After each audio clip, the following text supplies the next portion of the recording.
ఈరోజు రిటైర్ అవుతున్న ఆఫీసర్స్ అందరికీ నమస్కారం, కుటుంబ సభ్యులకు కూడా నమస్కారం. అయితే నేను ప్రతిసారి ఈ రిటైర్మెంట్ ఫంక్షన్ కంపల్సరీగా అటెండ్ చేయాలని నేను అనుకుంటాను. దేవుని దయ వల్ల ఆ టైంలో నేను ఇక్కడ అవైలబుల్ ఉండాలి, ఇక్కడ లీవ్లో ఉండొద్దు అని అనుకున్నా. సో కంపల్సరీగా 3 నెలలు మూడోదా. సో దాని ముందు టైంలో కూడా మనం కంపల్సరీగా ఆల్మోస్ట్ 2 years పాటు ప్రతి రిటైర్మెంట్ ఫంక్షన్ నేను అటెండ్ చేశాను. ఎందుకు అటెండ్ చేశానంటే మీరు ఒక 35-40 సంవత్సరాల పాటు కష్టపడి పోలీస్ డిపార్ట్మెంట్కి సర్వీస్ అందించారు.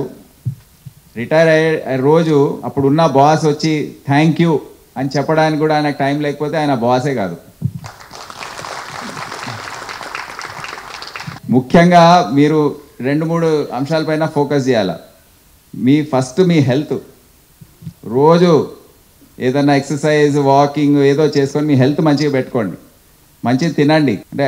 అంటే బిర్యానీలు కాదు, హెల్దీ ఫుడ్. ఇప్పుడు డ్యూటీ చేసేటప్పుడు మనకు అంత ఫోకస్ చేసే అవకాశం ఉండదు. ఇప్పుడు ఫోకస్ చేయండి, హెల్దీగా భోజనం ఇదంతా చేయండి, కరెక్ట్ టైంకి పడుకోండి, లేవండి, ఏదో పని పెట్టుకోండి. Idle man's brain is a devil's workshop. ఒట్టిగా కూర్చుంటే అన్ని పిచ్చి పిచ్చి ఆలోచనలు వస్తాయి. ఆ పిచ్చి పిచ్చి ఆలోచన రాకుండా ఏదో కార్యక్రమం, ఏదో పని చేసుకోండి. ఇన్కమ్ లేకపోయినా ఏదో సేవా కార్యక్రమం చేయండి.